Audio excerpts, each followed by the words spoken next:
दोस्तों, मेरी दीदी की डिलीवरी के वक्त जब मैं अपने जीजू के घर गई, उसके बाद तो मेरे जीजू ने मुझे इतनी बार किया कि मैं क्या ही बताऊं। कभी घोड़ी बनाकर तो कभी बाथरूम में खड़े खड़े ही चलो। सब शुरू से शुरू करती हूँ और आप लोगों को पूरी कहानी बताती हूँ। पर हाँ, आप लोगों को मैं बता दूं कि ये कहानी पूरी जरूर देखना, तभी आपको मजा आएगा। तो चलो शुरू करती हूँ। नमस्कार दोस्तों, मैं आपकी दोस्त पूजा। मेरी लंबाई लगभग 5 फुट 2 इंच है।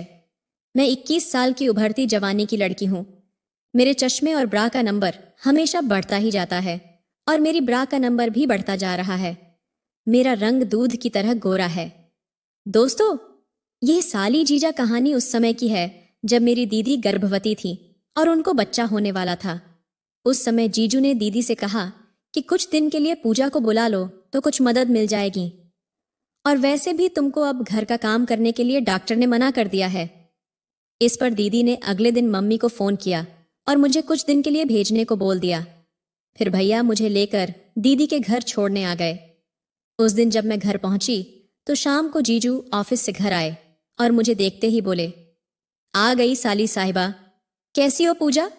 मैंने नमस्ते की और कहा, मैं ठीक हूं जीजू, आप बताइए। फिर हम सब लोग बैठकर बहुत सारे बातें करने लगे। तब सर्दियों के दिन थे और ठंड बहुत ज्यादा थी। रात को सोने की तैयारी होने लगी। एक कमरे में दीदी जीजू और मैं सोई और दूसरे कमरे में भैया सो गए। अगले दिन भैया दीदी से मिलकर चले गए और मैं दीदी के घर ही रुक गई। अब मैं घर के काम करती। जीजू सुबह ऑफिस चले जाते थे और शाम को आते थे। अब जीजू मुझसे बहुत बातें करने लगे थे और मुझे छेड़ते भी रहते थे। और दीदी की ऐसी हालत हो गई तो जीजू बोले, साली जी, तुम कहो तो तुम्हें भी ऐसा कर दें।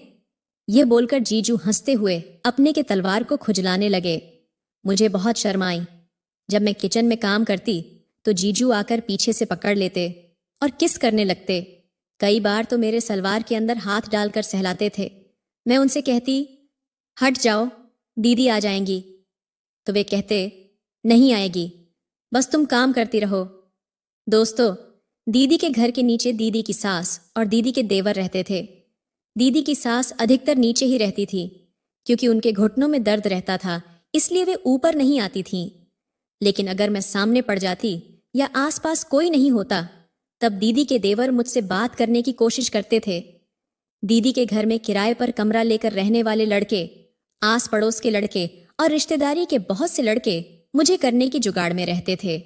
पर मैं किसी को ज्यादा भाव नहीं देती थी और दीदी को भी ये सब पसंद नहीं था। मेरी दीदी कहती है कि आजकल के लड़के बस उसके प्यासे होते हैं। हर लड़का उसका मजा लेना चाहता है और उसमें भी अगर कुंवारी मिल जाए फिर तो कहना ही क्या है। क्योंकि यह तो दीदी को भी अच्छे से पता था कि अगर किसी लड़के ने पूजा को पटा लिया तो बिना किए तो छोड़ेगा नहीं।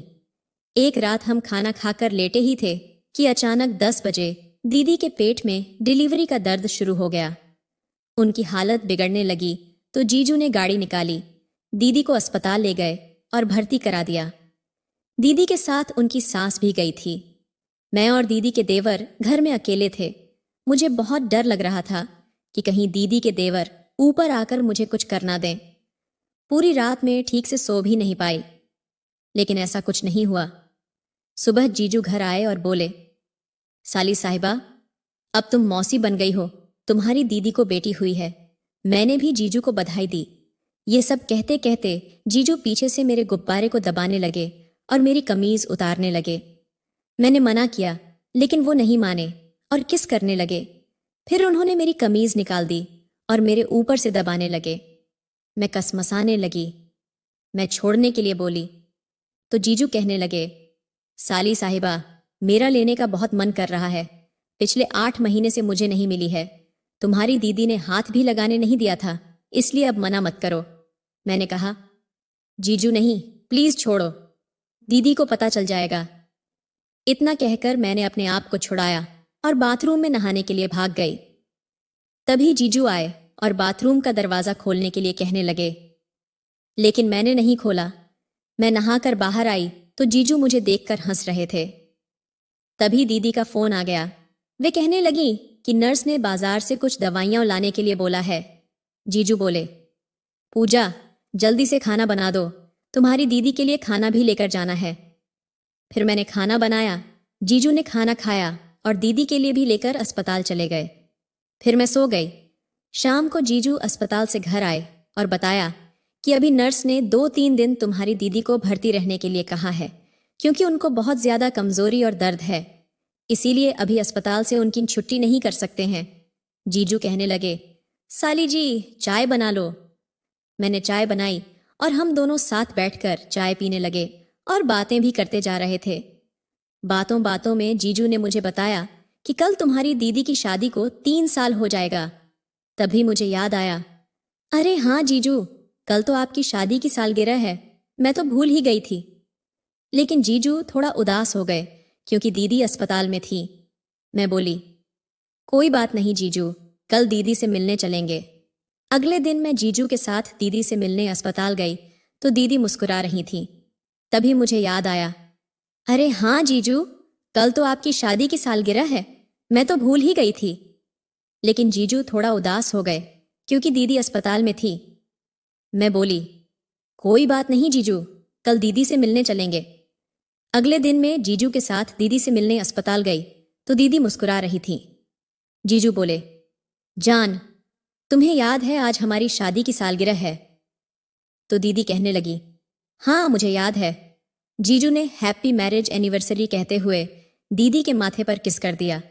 जीजू कहने लगे, जान, अगर तुम घर पर होती तो पार्टी करते और खूब एंजॉय करते। तो दीदी मजाक में बोली, मैं घर पर नहीं हूं तो क्या हुआ, आधी घरवाली तो है ना, घर पर है ना। कोई बात नहीं, जब मैं घर आ जाऊंगी तब हम बाद में कर लेंगे। जीजू अपने बेटी को गोदी में उठाकर खिलाने लगे और बोले, देखो पूजा, तुम्हारी दीदी ने शादी की सालगिरह पर मुझे कितना बड़ा गिफ्ट दिया है। साली जी, आज तुम क्या गिफ्ट दोगी मुझे? ये सुनते ही जीजू मेरी तरफ देखकर हंसने लगे। मैं तभी जीजू के इरादे समझ गई थी। उनका इशारा मेरी लेने के लिए था। वे मुझे करना चाहते थे। शाम को मैं और जीजू घर आ गए। मैं रसोई में गई काम करने तो जीजू ने पीछे से आकर पकड़ लिया और गर्दन पर किस करने लगे।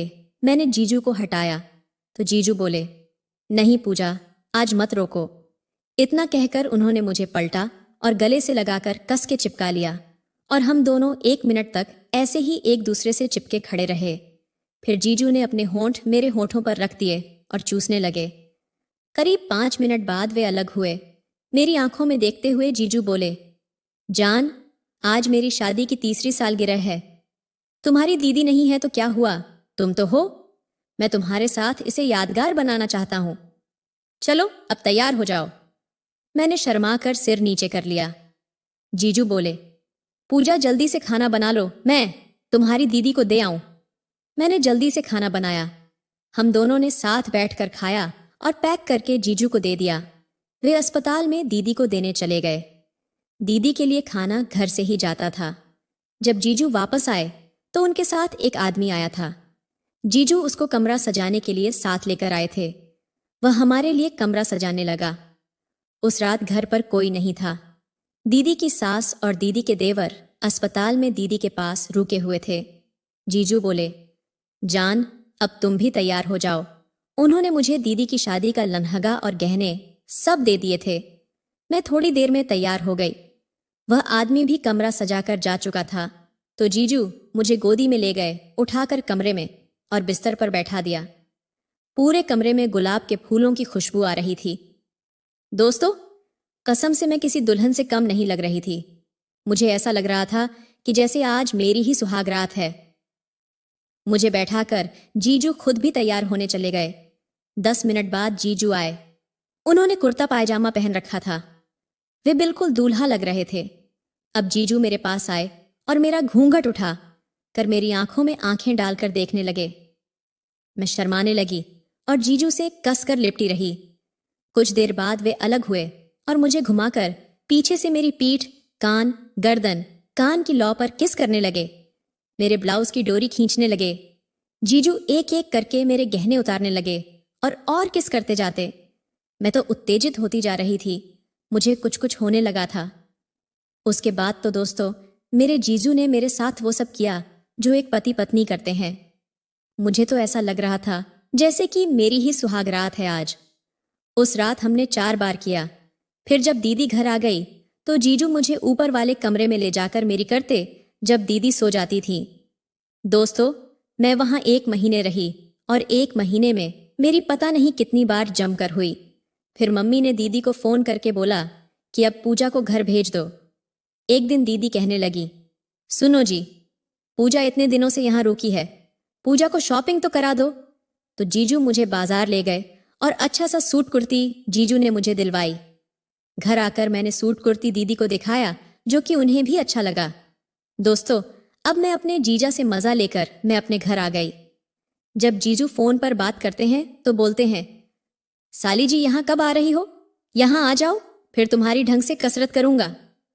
इसके बाद और भी मौकों पर मेरी हुई जिसकी कहानी मैं बाद में लिखूंगी। दोस्तों, इसका अगला पार्ट चाहिए तो पार्ट 2 लिखकर चैनल को सब्सक्राइब कर लो।